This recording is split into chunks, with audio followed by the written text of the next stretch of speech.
Imagine we have a simple RL circuit, like the one shown here. Our goal is to find the current flowing through it. To do this, we apply Kirchhoff's voltage law, or KVL. This gives us a first-order differential equation. Solving this equation step by step, as shown, is necessary but can be quite a process. Now, imagine a much more complex circuit. Suppose we want to find the voltage across the resistor. Applying Kirchhoff's voltage and current laws to this complex network would lead us to a fourth-order differential equation, which is packed with the numerous coefficients. As you can see, solving for even a single quantity in a complex circuit this way can become incredibly time-consuming. Let's return to our simpler RL circuit. The final solution for the voltage across the resistor reveals something important. It is composed of two distinct parts. First, a steady-state component, and second, a transient component. After a finite time, that transient part decays away and becomes negligible. In most practical applications, it is the steady-state behavior we are primarily interested in. Looking closely at this steady-state solution, we see a sinusoidal function. If we sketch it, we notice it carries four key pieces of information. First, the sinusoidal shape, which is defined by the sine function itself. Second, the frequency, or how fast the wave oscillates.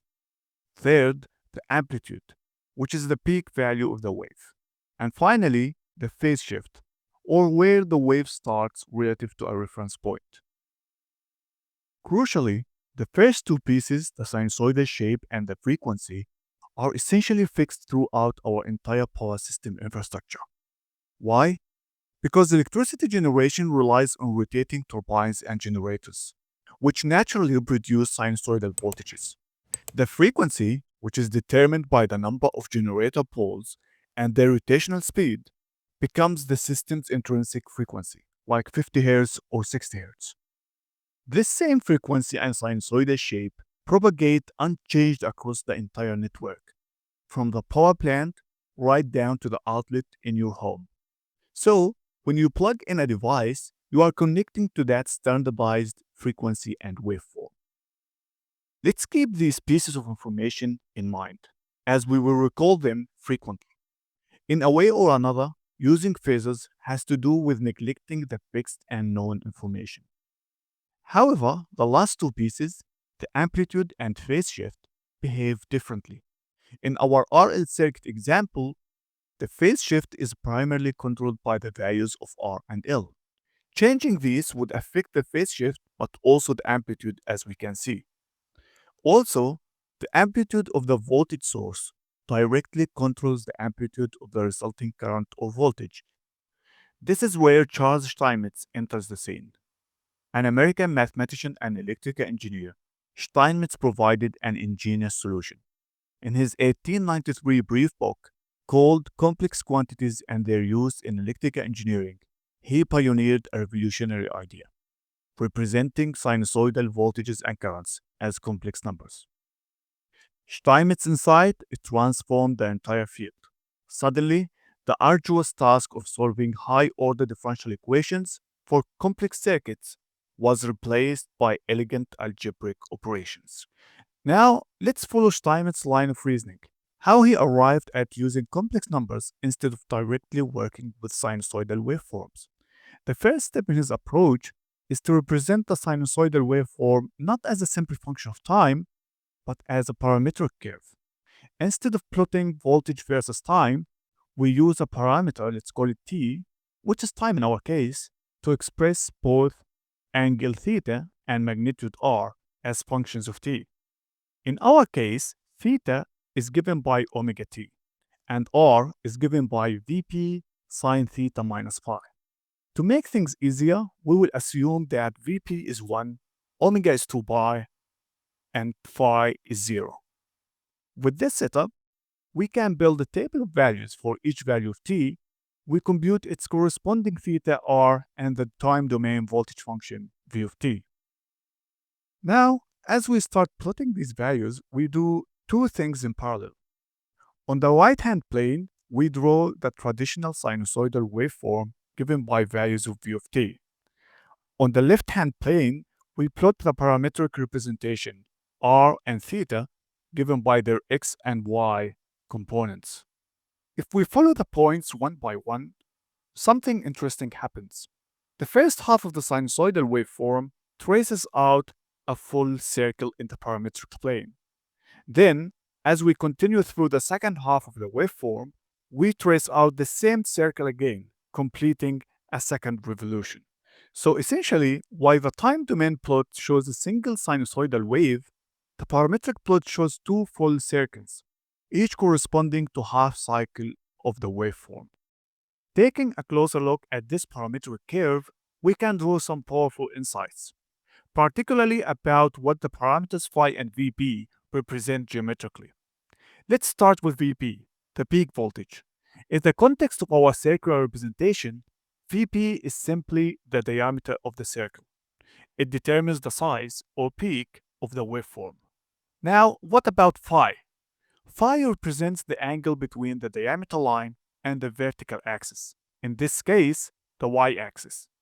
So when we adjust phi, we are essentially rotating the circle around the origin, changing the orientation of the diameter line.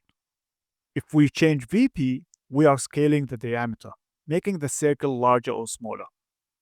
Let's now revisit the four pieces of information we discussed earlier, those that define any steady-state sinusoidal quantity: the shape of the waveform, the sinusoidal one, the frequency, the amplitude, and the phase shift. In the parametric representation, the sinusoidal shape becomes a circular path, and the frequency is visualized as rotational speed around that path. And just like before, frequency and waveform shape are fixed system-wide. They are universal across the power grid. Whether you are at the generator or the end-user device, those don't change.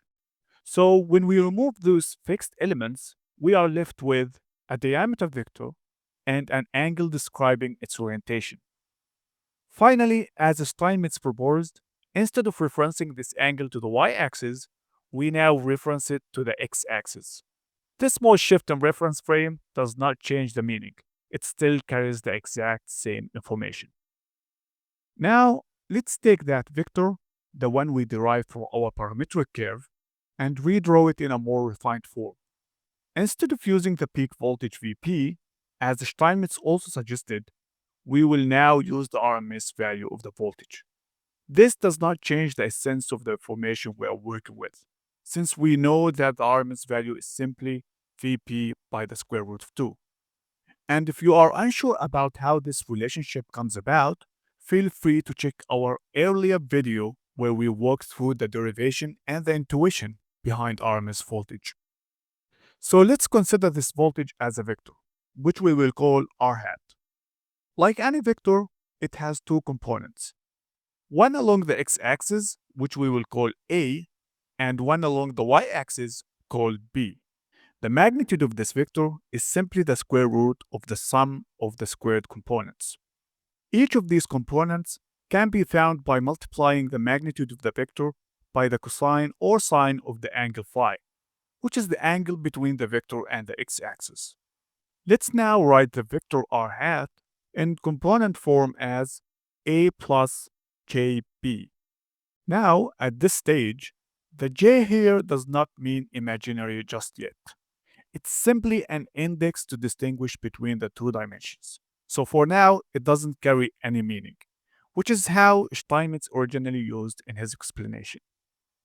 Now, let's explore what happens when we manipulate this vector. If we want to reverse the direction of the vector, we rotate it by pi radians, or 180 degrees. This gives us a new vector. Let's call it r1 hat. The magnitude remains the same, but both components flip signs. It is just the original vector pointing in the opposite direction. Now, let's rotate the original vector by 90 degrees in the clockwise direction. Now the angle becomes phi minus pi over 2, and the components switch over axes with sign changes. This gives us a new vector, r2 hat, which becomes b minus j A. Now we come to an elegant little mathematical trick. Let's multiply r hat by minus j. And if we define j squared to be minus 1, we can simplify the expression to be b minus ja.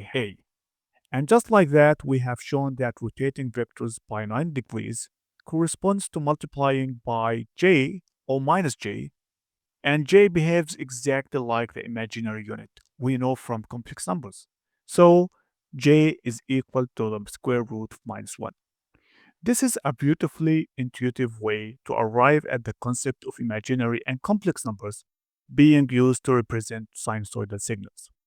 It might seem elementary, but it captures the original thinking that led Steinmetz to his revolutionary method. Now, before we dive into any analysis involving complex numbers, there is one last essential step. We need to represent the basic circuit elements, resistors, inductors, and capacitors, in the complex domain. Let's walk through that. We can derive the complex representations of these components by looking at their time domain current voltage relationships. In a resistive circuit, voltage and current are in phase, so the impedance is purely real, and we give it a value R. In an inductive circuit, current lags voltage by 90 degrees. In the complex domain, this is represented by multiplying the voltage by minus J, which corresponds to minus 90 degrees rotation. Since impedance is in the denominator, then ZL is J omega L. Similarly, in a capacitive circuit, current leads voltage by 90 degrees. This phase shift is captured by placing J omega C in the denominator, as ZC is equal to 1 over J omega C. Now, onto these complex representations, let's return to our original example, the RL circuit. Instead of solving for the current I of t as a function of time using differential equations, we now solve for I capital, the phasor form of the current. This phasor I contains both the RMS value and the phase angle, which is all we need to describe the steady-state behavior of a sinusoidal current. We proceed just as we would in a DC circuit, where I is given by Ohm's law as V divided by the summation of the impedances. If we substitute the resistive and inductive impedances by the values we just discussed, we get I is given as V divided by R plus J omega L. To simplify, we multiply both the numerator and denominator by the complex conjugate of the denominator. This gives us a complex expression for I, from which we can directly extract the amplitude and the phase shift. And in the end, we recover the same exact result we found earlier from solving the differential equation, but this time through simple algebra. As we have seen, by moving to the Phasor domain, we avoid the tedious steps of solving differential equations. Instead, we work with simple algebraic expressions using complex numbers. And this is exactly why Charlez Steinmetz's idea was so ingenious. His approach forms the foundation of how electrical engineers, especially in power systems, analyze voltages and currents in the steady state. What once required calculus now takes just a few lines of algebra.